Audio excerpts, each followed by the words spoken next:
Hey, welcome back again. This is Pages Promotions Virtual Festival. We're doing this awesome book festival all through the month of October on Facebook and through Zoom. And we are a production of Indie Reads TV, and we find our home on CNM TV in Troy. Today, we are featuring our good friend, Kate McNeil. She's got an awesome, super cool book we're going to read from today. And let's see if I can do this. Dun, dun, dun! There we are. Welcome, Kate. Thanks for being here. See, you know, one step at a time, the technology's getting a little easier. It is. So, first of all, for everybody, can you give us a little bit of your background, a little bit of your writing bio, history, whatever you want to share with us, and then we can talk about the book? Absolutely. So my name is Kate McNeil. I am the owner of Twin Type Books, LLC. I am a writer, blogger, and I am also a coach for writers to learn how to become professional authors. I am sort of the yin to Diana's yang. I'm a pantser, she's a plotter. We're coming up with a better word for it, but we fit each other so well. Absolutely, absolutely. And Kate focuses, when she coaches, on the business side of being an author, where I focus on the other side of the creative side of it. So the two of us work really well hand in hand together. So we're just having a blast here. Yep. Can you tell us, Kate, a little bit about Sub Rosa, which you're going to read from today? Yeah, absolutely. So Sub Rosa is one of the 4 books in the Pistol series. It is women's spy thrillers and private investigation. And Sub Rosa is the only one that's really a standalone. It's technically book 3 in the series, but you could technically read it at any point. I do tell people, if you're going to read the whole thing, then start and go in the order they're meant to be read in. But it is essentially going into the background of one of the main characters. She was a CIA case officer for almost 8 years. Awesome. This is the book I started reading from you, and it's super fun, and I'm really enjoying it, and now I'm completely hooked, and more books on my TBR pile. Thank you so much. Appreciate that. Oh, you're very welcome. So can you do a quick read, and then after the reading, if we have time, we'll do some Q&A with everybody in the room. Yeah, absolutely. So I'm going to be starting it kind of near the beginning of the book, where Vivian, who's the main character, she is still being interviewed. She hasn't actually been hired by the CIA yet, and she gets a little bit of a wake-up call of what could be awaiting her if she does make that a career. You're very lucky. Do you know that? I smiled politely at my interviewer, a no-nonsense older man named Dean. It seemed as though CIA employees were big into first names only. I do feel very lucky and very appreciative to have made it this far. He shook his head. Not just that, we have plenty of people who make it this far. Plenty who wash out, too. I mean, you're very lucky that someone pushed hard enough to boot you further along in the process. It can take a year or 2 to complete a background check, depending on the complexity. They started yours 7 months ago. The reminder still shook me to the core. 7 months. Yep, speeds things up considerably. Of course, that doesn't mean you're guaranteed anything. He flipped through the pile of paperwork I'd completed the evening before in the hotel room. So do you know what you're applying for? I had done my Googling the night before as well, a long sleepless night pondering what I was getting myself into. Yes, sir, the Central Intelligence Agency. He continued to page through my application. And which division are you interested in? Confidence, Vivian. The NCS, sir. No interest in an office job, huh? No, sir. I mean, I understand if I have to pay my dues, and you will, but not for too long. On paper, you're a model case officer. Like I said, though, the background checks, I've got a few things I want to go over with you. I nodded obediently. My record was spotless. I didn't even have a speeding ticket, and I'd been too busy with coursework and a part-time job to get into any trouble during my time at MIT. Dean pushed my application aside and put his hand over what appeared to be a lengthy typed report. A lot of times when people come in here, they don't understand why we conduct such exhaustive background checks. They're used to the routine background checks for regular jobs, maybe fingerprinting. We have to go far beyond that because we are employing people who literally have national security in their hands. We've had people that were ideal for the job, all except for one skeleton in their closet, and that one thing disqualified them. We can't risk it. So we don't just check you, we check your friends, family, roommates, employers, boyfriends, ex-boyfriends, everyone. Because anything that makes you vulnerable can make you a target, which obviously poses a problem for us. And sometimes it can be awkward or embarrassing. The best advice I can give you is not to lie to me. Do you understand? Yes, sir, I said quietly.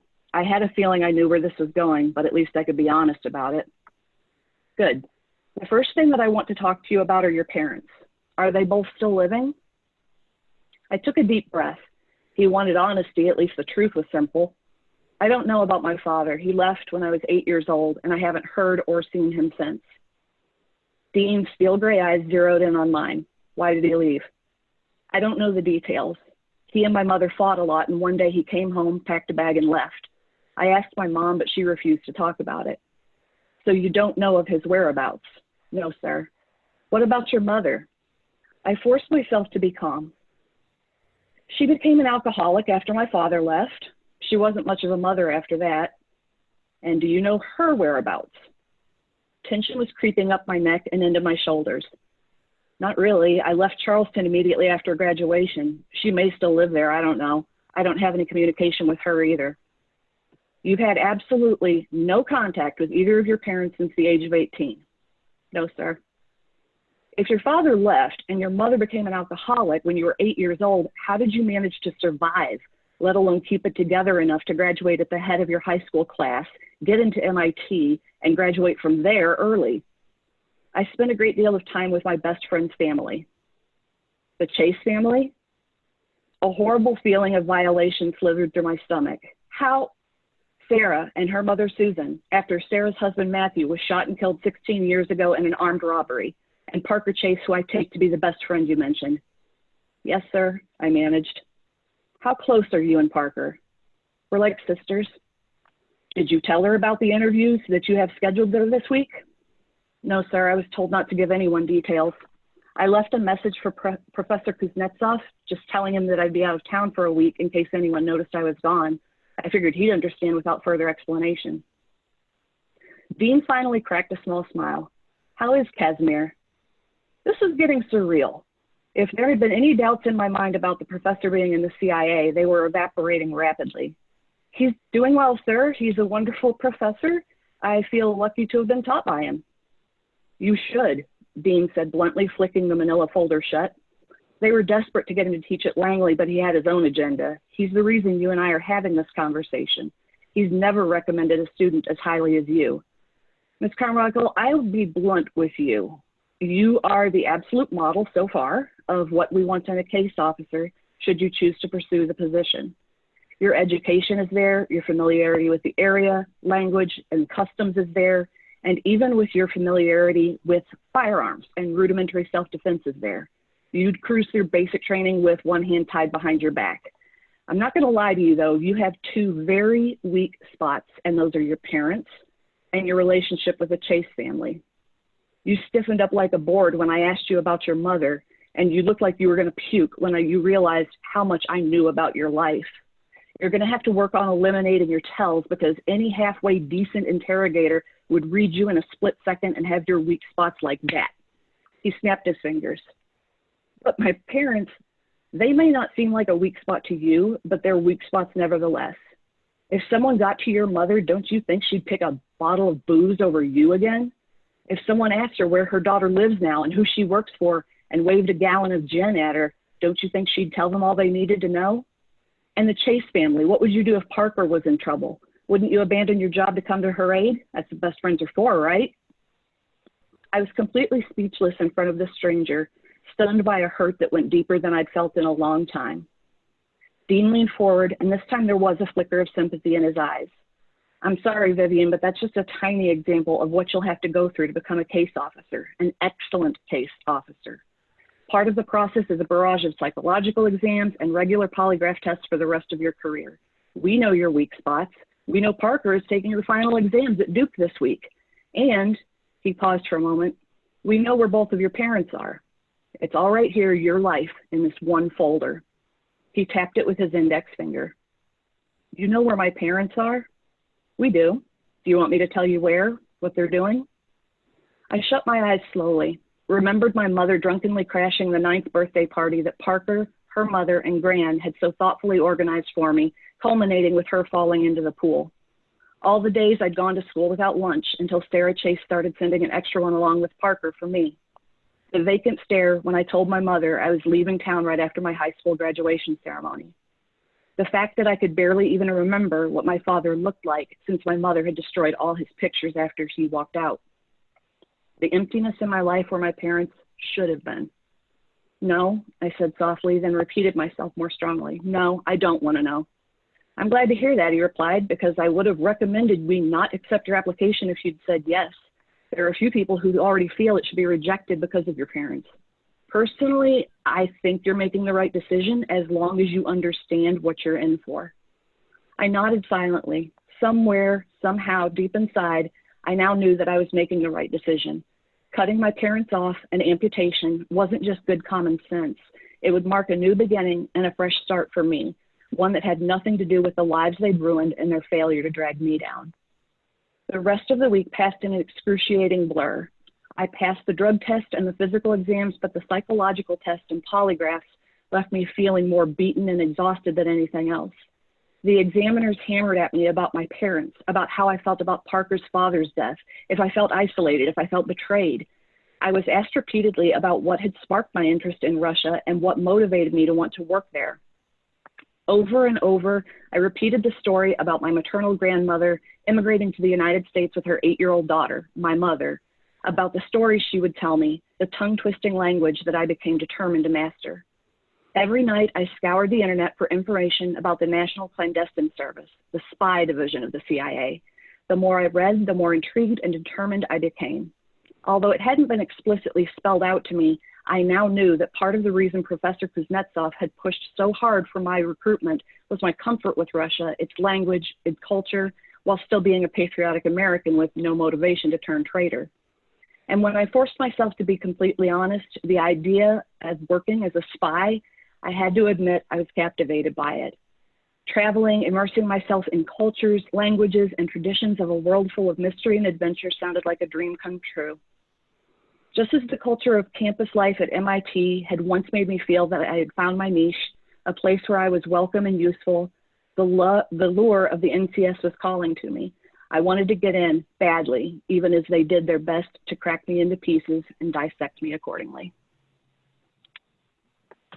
Yay! Thank you. That's awesome. Great stuff. That's my girl. I'm so enjoying this book. I'm not quite finished with it, and it's so much fun. Okay, so enough of me babbling. Does anybody else, feel free to turn on your microphones and let's have a conversation. Anybody have some questions or comments for Kate? That was good, Kate. I enjoyed that. Like, I can't wait to read it. Yeah. Thank you. The first book of the series is actually, the ebook is free. It's perma-free, so if you do want to go in the order that they're meant to be read, you can read the first one. Or like I said, this one, because Diana, this is the only one of mine that you've read so far, and she's perfectly fine. It can definitely stand alone as well, but thank you. Awesome.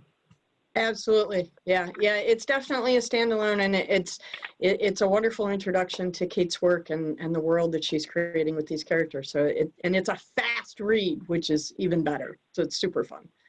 Anybody else have any questions, comments? Anybody want to?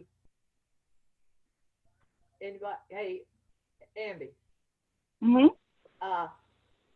Did you tell him that when she has been born to write since she was 2 years old, and she was my babysitter when she was about 7 or 8, but when we would have to go on car trips, the other two younger than her were always at each other, as you know kids will do.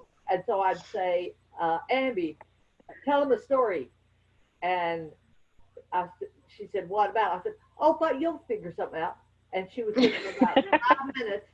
think of a story, and I found myself listening right along with the other two kids. So she was born to be a storyteller. See, it's in your DNA, Kate. It is. Well, my mother also taught me to read before kindergarten, so that certainly didn't hurt. But the hair salon that I used to go to, they had apprenticed stylists, and I would be sitting in the back waiting for my color to take, which obviously I'm not worried about that anymore. But all of these former apprentices would always make a point to come see me, and they're like, "You have the craziest stories, and we love them." I'm like, I guess that's probably why I write. You got to get it out somehow. Right. Anybody else have questions or comments for Kate? Yeah, so how many do you, obviously, you said earlier you're a pantser. We have the planner plotter on the other side, but as a pantser, you do have an idea of how many are floating around in your head. How many more books? So I'm working in this series.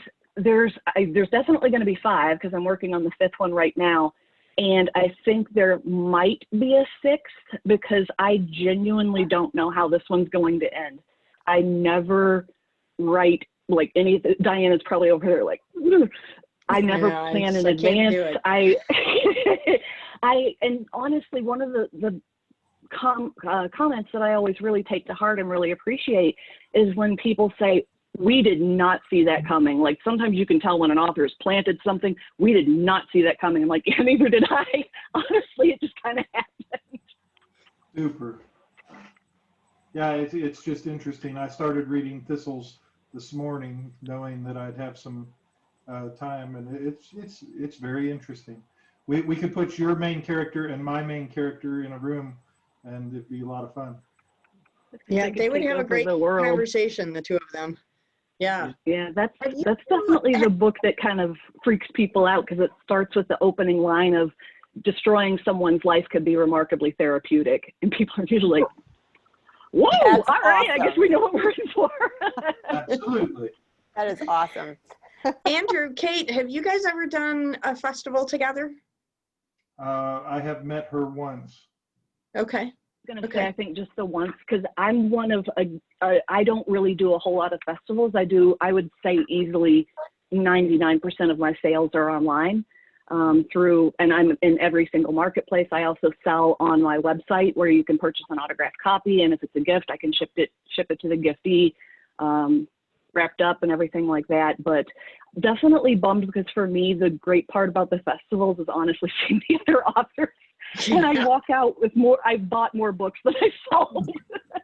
Happens to me every single time.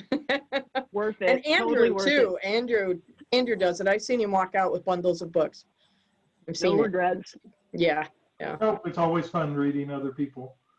Very Absolutely. good. Very impressive. And I wish you luck on your 6th and 7th and 8th. Thank you. It'd be fun. Thank you. Anyone else have questions or comments for Kate? I got to tell you, one of the things I love about doing this festival, now this is our 2nd virtual festival we've done, and one of the things I love best about this is I get to hear your writing in your voice, which for me is so cool. To be able to hear you authors share your work, you know exactly when to pause, and you know exactly how to pronounce that name that I wasn't sure I got right. And it's just so much fun to hear that cadence in my head, especially for a book that I'm currently reading. So I appreciate you being here and reading with us today, Kate. Thank you. Any other comments or questions for Kate? I'm buying your book. Oh, thank you. Great job. There will be links on the Facebook page direct to the books, and I noticed that Andrew put one in the chat as well, but I always post the books on the Facebook page too, so you can find it really quickly and easily there. Luba, you had a question, comment? Oh, just my usual. I'm always interested in people's research and how, the CIA. So are you actually a real CIA agent? Kate loves this question. I was waiting for Diana to ask. I was waiting for it because Diana, the last time we got together, to put our heads together about everything. We sat out in my backyard until like 10 o'clock at night. And at one point, Diana looks at me and she goes, she was being very careful how she said it too. I don't think that you're telling everything that you may have access to. And I just said, I've never lied to you.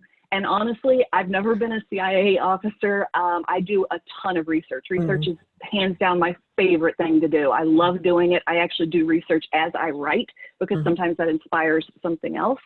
And even if I tried to tell you that I was in the CIA, my mom's like right there. So she would be like, no, she was just born at the age of 18 and knowing everything. The closest you ever got to it was our friend Louie. Yeah, we had my dad's best friend that worked for the State Department and was over in the USSR when it was all coming down. So very interesting person. Yeah, but the trick is that nobody would ever know, even your mom. Well, oh, about me? Yes, of course they're going to lie about it. Like, no, I'm a trainer for a healthcare company. What are you talking about? We were having pizza dinner in the backyard. The dog was sitting on my lap, and I looked at Kate and I said, okay, I love you. You're an amazing writer, and I think you're lying to me. But I understand you can't tell me if you are. So. It's definitely hard to, because I'm very much like everything has to be correct for me or it will drive me crazy, even if, so for example, we mentioned this in the last virtual book fair festival back in June, where I had already written this whole part of it set in Bulgaria. And so I'd already written it. And then I don't know how I missed this. I don't know how this got through. But in Bulgaria, they do this to say no and do this to say yes. And so I immediately freaked out, went through the books, and any kind of dialogue tags where I'd put he nodded in agreement, I was like, okay, I've got to put something different here. And then even after Sub Rosa was published, I found out that they had turned one of the main boulevards in Sofia, the capital of Bulgaria, into pedestrian only. And I had one reference to one person driving on that road. And I'm like, nope, got to change that. I can't stand for something to be wrong. I can't. That's well, it's part of what makes the story so great. I'm definitely my number 2 favorite comment that I get is when people are like, so when did you spend time in Bulgaria? And I'm like, not yet. Hopefully when, the world goes back to normal. My husband doesn't want to go. So my husband's going to stay with my parents. I'm going to Bulgaria. You don't want to go. That's right. I do. I have to. I think you've spent serious amounts of time in Greece too. So there you have it. Greece shows up later in the book for those of you who haven't read it yet, and it's spectacular. I have a friend who is an archaeologist, and she goes to Greece and to Cyprus on a regular basis, and yeah, Kate's been there. I know she's been there. My evil twin doppelganger, maybe. Something. Either that or it's astral projection. It's Could one be. of those. Could be. Any other questions or comments for Kate as we draw this evening to a close? No? Okay, great. Kate, thanks so much for coming. This has been so much fun. Thank you. Super, super fun. Thanks everyone for coming into the room. Don't forget that we're doing this all month long in October. We are on Facebook doing this crazy thing where you can just win a bunch of prizes, and we're having contests, and we're having author polls, and it's out of this world crazy, and it's super fun. So join us there, and then look for us on CNM TV in Troy and surrounding areas there as well. Again, Kate, thank you so much. This has been super, super fun. I'm so happy that you came and shared with us, and I'm looking forward to you coming back again at the end of the month. Thank you. All right, this has been the Pages Promotions Virtual Autumn Facebook Festival, a production of Indie Reads TV. Again, we look forward to you coming back. We have a lot more authors throughout the month. Please come back and enjoy the literature. Have a great day, everybody. Bye, everyone. Bye. Bye.